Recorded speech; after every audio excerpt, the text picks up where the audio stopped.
Le fil dramaturgique qui est tendu tout au long du film, c'est comment on se répare d'un traumatisme, au fond, avec la question notamment du déni qui est omniprésente dès les premières secondes du film. Enfin, pas tout à fait les premières secondes, mais dès les premières minutes, on va dire.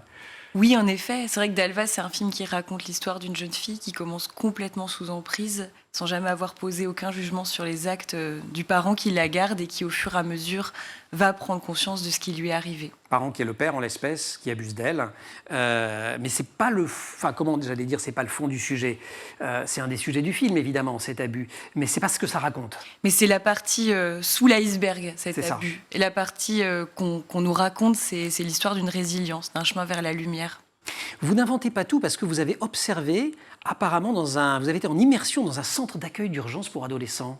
Oui, j'y ai passé plusieurs semaines, il y a des années de ça. Vous n'aviez pas encore l'idée du film. J'avais envie de faire un film dans cette arène, en tout cas. Et puis, j'ai été passer plusieurs semaines donc, dans un centre d'accueil d'urgence pour adolescents dans l'est de la France, à Forbach.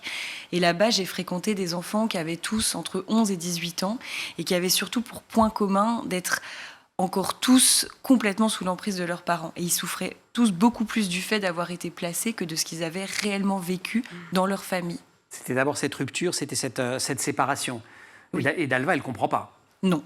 Et elle comprend vraiment pas, c'est pas un jeu. Non, pas du tout, pas du tout. En effet, on va comprendre qu'elle a un regard complètement biaisé sur le monde de par la relation qu'elle a vécue avec son père pendant des années.